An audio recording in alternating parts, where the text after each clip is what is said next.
Auzubillahiminash-shaytanir-rajim. Bismillahir-rahmanir-rahim. Assalamu alaikum to my dear students. I hope all of my students and people who are watching me you will be fine. Students, आज हम लोग जो first year का mathematics है जो कि 2025 में आ चुका है और चेंज हो चुका है, सभी जानते हैं।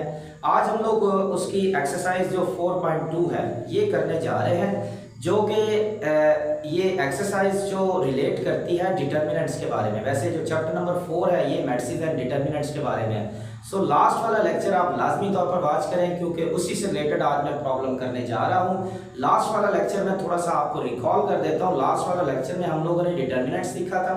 अगर हमारे पास ऑर्डर आ जाता है 3 या 3 से ग्रेटर आ जाता है। नंबर 1 हमने डिटर्मिनेंट्स फाइंड आउट करने सीखे थे बाय एक्सपेंशन। नंबर 2 हम लोगों ने minor and cofactors of an element भी फाइंड आउट करना सीखा था। अगर किसी ने वो वाला लेक्चर वॉच नहीं किया तो उसको लाजमी तौर पर वॉच कर लें, क्योंकि उसको वॉच करने से ही आपको इसकी समझ आएगी। मैं डिस्क्रिप्शन के अंदर उसका लिंक भी शेयर कर दूंगा, आप वहां से जाकर डिस्क्रिप्शन से फाइंड आउट करके वो वॉच कर सकते हैं। चलते हैं हम लोग इसको अब करते हैं अपने क्वेश्चन नंबर 4 को। क्वेश्चन नंबर 4 में उसने हमें 2 पार्ट्स दिए हैं, 2 पार्ट्स भी दिए, 2 मैट्रिसेस भी दिए। पहला मैट्रिक्स दिया हुआ A, दूसरा मैट्रिक्स दिया है B। अब हमने करना क्या है, इनके हम लोगों ने कोफैक्टर्स निकालने हैं। इस मैट्रिक्स जो पहले वाला A दिया इसका कोफैक्टर 1 3 2 3 3 3 ये वाला हम लोगों ने फाइंड आउट करना है। इसी तरह हम लोगों ने इसी मैट्रिक्स का हम लोगों ने डिटर्मिनेंट भी फाइंड आउट करना है। इसी तरह सेकंड जो हमारे पास मैट्रिक्स है ये B, इसका भी हम लोगों ने कोफैक्टर्स फाइंड आउट करना है और इसी तरह इसका हम लोगों ने डिटर्मिनेंट को भी फाइंड आउट करना सीखना है। तो चलते हैं हम लोग इसको अब स्टार्ट करते हैं। इसको स्टार्ट करने से पहले मैं आप लोगों से रिक्वेस्ट करूंगा, जो मेरा YouTube चैनल है maths.counseling, एक तो लाजमी तौर पर इसको लाइक करें, सब्सक्राइब करें, अपने कमेंट्स भी लाजमी तौर पर पास किया करें ताकि हमें पता चले हम लोग किस तरह से चल रहे हैं। ठीक हो गया? अच्छा, अब हम लोग इसको स्टार्ट करने जा रहे हैं। देखें, जो फर्स्ट वाला हमारे पास है ये कैपिटल जो A और स्मॉल है, इन दोनों में फर्क क्या होता है। जैसे कि मैं लिखता हूँ स्मॉल a 1 3, सो इसका मतलब है कि A जो स्मॉल है ये एलिमेंट के लिए यूज करते हैं, यानी कि एलिमेंट 1 3 पहली रो और तीसरा उसका एलिमेंट है, पहली रो उसका तीसरा एलिमेंट, यानी कि ये वाला एलिमेंट हमारे पास आ रहा होगा। इस तरह 2 3 करेंगे तो हमारे पास सेकंड रो होगी, उसका थर्ड एलिमेंट होगा। 3 3 करेंगे थर्ड रो होगी, इसका थर्ड एलिमेंट होगा। ये बेसिकली हम लोग स्मॉल a को यूज करते हैं एलिमेंट्स के लिए, और जो कैपिटल A होता है बेसिकली इसको हम लोग यूज करते हैं कोफैक्टर्स के लिए। सो अब हम लोग इसका कोफैक्टर्स फाइंड आउट करना सीखते हैं। सो फर्स्ट वाला जो हमारे पास कोफैक्टर आ रहा है वो है 1 3, कोफैक्टर 1 3। ये आपको पता है कैसे फाइंड आउट किया जाता है, मैं इसको थोड़ा सा यहाँ पर लिख देता हूँ 1 3। सो -1 रेज़ टू पावर 1 + 3। अब करना क्या, हमें यहाँ पर लिखना है -1 3। अब उसको आप चाहे ना भी लिखेंगे तो कोई मसला नहीं है, आप डायरेक्ट लिख सकते हैं 1 3। इसका मतलब है कि पहली रो छोड़नी है और थर्ड नंबर कॉलम छोड़ना है। फर्स्ट रो छोड़ दी, थर्ड नंबर कॉलम छोड़ दिया, बाकी जो बचा है 0 -5 -2 ये लिख देना। ठीक हो गया? अब नेक्स्ट हम लोग चलते हैं, -1 रेज़ टू पावर कितनी हो जाएगी 4। इसी तरह अगर हम लोग इसका डिटर्मिनेंट लेंगे, डिटर्मिनेंट 2/2 का हमें पता बड़ा आसानी से फाइंड आउट कर सकते हैं। इसको इसके साथ मल्टीप्लाई करें, 0 आ गया, दरमियान में आएगा माइनस का साइन, फिर इनको आपस में करेंगे, माइनस क्या होगा, प्लस होगा। 5 2 कितना होगा, 10 होगा। अब माइनस है, ऊपर इवन है तो आंसर पॉजिटिव बनेगा, साथ माइनस रहना है तो ये हमारे पास आ गया -10, ये हमारे पास आ गया 1 3। इसी तरह हम लोग 2 3 भी फाइंड आउट कर सकते हैं। अब 2 3 कैसे फाइंड आउट करना है, ये भी बड़ा आसान है। A 2 3 -1 raise to power 2 + 3। अब क्या करना है, सेकंड नंबर रो छोड़नी है और थर्ड नंबर कॉलम छोड़ना है। देखिए किस तरह से, सेकंड रो है और थर्ड कॉलम है, बचा क्या हमारे पास है। तो स्टूडेंट्स ये आ गया -1 रेज़ टू पावर 2 + 3। इसका मतलब है कि सेकंड रो छोड़ेंगे और थर्ड नंबर कॉलम छोड़ेंगे, बाकी हमारे पास बचा 1 2 और साथ आ गया -2। अब इसको सॉल्व करेंगे तो -1 रेज़ टू पावर 5, इनको आपस में मल्टीप्लाई करेंगे, 1 × -2 तो -2 आ गया, दरमियान में माइनस का साइन आया, फिर इन दोनों को आपस में मल्टीप्लाई करेंगे तो -4 तो ये +4 बन जाएगा, क्योंकि पहले भी नेगेटिव का साइन है, उसके बाद फिर नेगेटिव का साइन तो ये पॉजिटिव हो गया। अब -1 रेज़ टू पावर 5 चूंकि ऑड है तो नेगेटिव में आंसर आएगा। अब ये हमारे पास पॉजिटिव 2 बच जाएगा, 4 माइनस 2 तो 2 बच गया, और ये हमारे पास आ गया -2। सो नेक्स्ट इसी तरह हम लोग फाइंड आउट कर लेते हैं 3 3। सो ये हमारे पास आ गया A 3 3।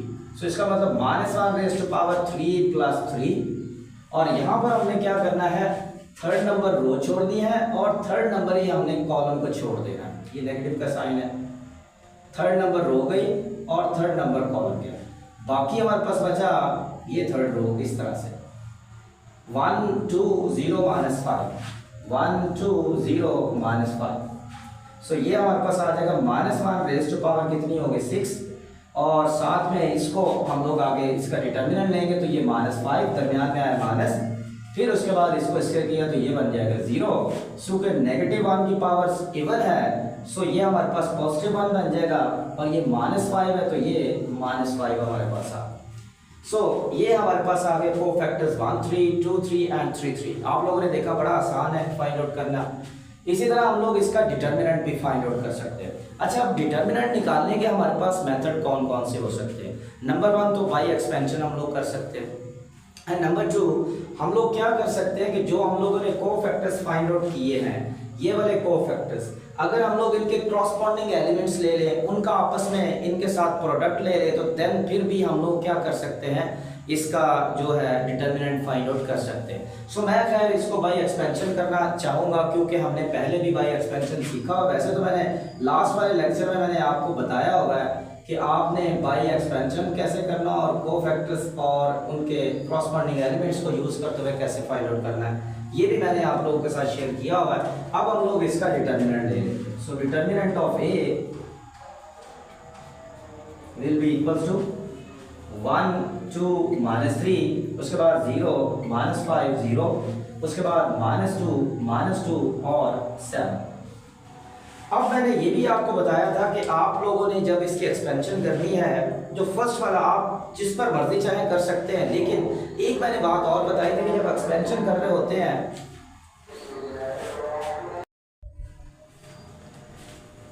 अच्छा स्टूडेंट्स, इसको हम लोग अब एक्सपेंड करने जा रहे हैं, इसकी एक्सपेंशन करेंगे। तो मैंने आपको बताया है एक्सपेंशन जब आप लोगों ने करनी है तो ये बड़ा आसान तरीका होता है एक्सपेंशन का।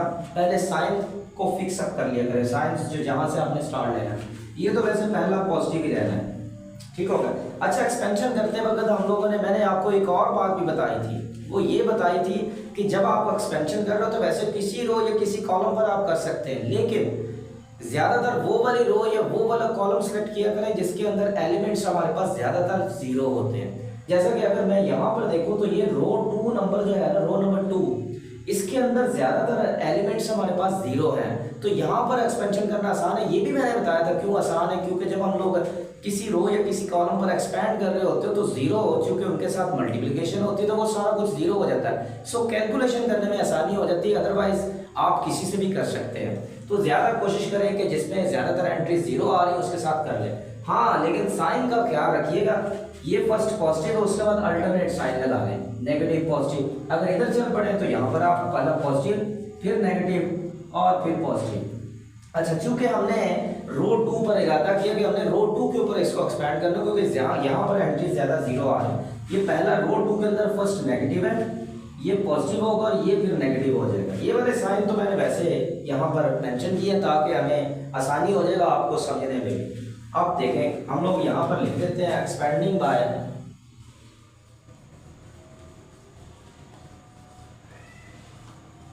R2 पर जब हम लोग एक्सपेंशन करेंगे तो पहला हमारे पास क्या आ रहा है, -0। अब कुछ भी लिखने की जरूरत नहीं है, क्यों? क्योंकि इसकी वजह है कि हमारे पास 0 जब किसी भी चीज के साथ मल्टीप्लाई होगा, सारा कुछ तो वैसे 0 हो जाना, लेकिन मैं फिर भी लिख देता हूँ 0। जिस रो के अंदर आ रहा रो छोड़ेंगे, जिस कॉलम के अंदर आ रहा कॉलम छोड़ेंगे, ये रो छोड़ेंगे, सेकंड रो छोड़ेंगे, फर्स्ट कॉलम, ये एंट्रीज बच चुकी है। 2 -3, उसके बाद आ रहा है -2 और साथ में 7 आ रहा है, फिर आ गया है प्लस, उसके साथ आ रहा है -5। अब ये -5 वाला कॉलम छोड़ेंगे और उसकी रो छोड़ेंगे, ये कॉलम छोड़ दिया, ये रो छोड़ दी, 1 -3 -2 7, 1 -3 -2 7, उसके बाद पॉजिटिव नेगेटिव पॉजिटिव, फिर आ गया -0। अब ये रो जीरो जिस कॉलम में आ रहा है कॉलम छोड़े, जिस रो में आ रहा है रो, 1 2 -2 -2 1 2 -2 -2। अब हम लोग जरा इसको एक्सपेंड कर देते हैं। सो ये वाला तो वैसे ही सारा कुछ जीरो हो जाएगा, इसीलिए लिखने की जरूरत नहीं है, बाकी कुछ भी जो भी है पॉजिटिव नेगेटिव तो नेगेटिव आ जाएगा। अच्छा मैं वहाँ पर जरा दूसरा यूज करता हूँ ताकि आपको सही तरह से वाज़ेह तौर पर नजर आए। -5 अब इनका डिटर्मिनेंट लेंगे। सो ये आ गया 7, दरमियान में आया माइनस, फिर इन दोनों मल्टीप्लाई किया तो माइनस और माइनस ये प्लस हो जाएगा, 3 2 6 बन जाएगा, ये वैसे जीरो हो जाएगा। अब ये जीरो तो आप छोड़ दें, -5 इंटू 7 -6 तो कितना आ गया +1, तो ये आ गया -5, इसका डिटर्मिनेंट आ गया, ये हमारे पास आंसर आ गया। तो स्टूडेंट्स इसी तरह आप जो सेकंड पार्ट हमारे पास सेकंड जो मैट्रिक्स दिया हुआ है बी, आप उसको भी ऐसे ही जो है उसके कोफैक्टर्स निकाल सकते हैं और उसका आप डिटर्मिनेंट को भी फाइंड आउट कर सकते हैं। सो नेक्स्ट हम लोग इसको करते हैं।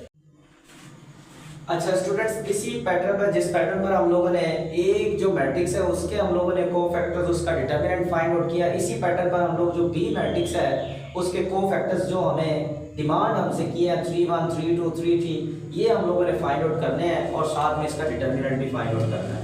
सो कैसे करेंगे हम लोग कि 3 1 का यूज करते हुए 3 नंबर रो गई और फर्स्ट नंबर कॉलम गया, ये हमारे पास खत्म हो गया। 3 नंबर रो और फर्स्ट नंबर कॉलम -2 5 -1 और 4, ये मैंने लिख लिया। मैं इसको रेज कर देता हूँ ताकि नेक्स्ट टाइम हमें मसला ना आए। अच्छा अब ये हमारे पास आ गया -1 हो गया, इनको आपस में मल्टीप्लाई करेंगे -8, दरमियान में आया माइनस का साइन, फिर इनको आपस में मल्टीप्लाई करेंगे 5 मल्टीप्लाई -1 तो ये +5 बन जाएगा। ये -1 है तो ये पॉजिटिव 1 आ गया, -8 + 5 तो ये हमारे पास -3 आ गया। सो मल्टीप्लाई करेंगे तो -3 आ जाएगा। इसी तरह नेक्स्ट हमारे पास आ रहा है B32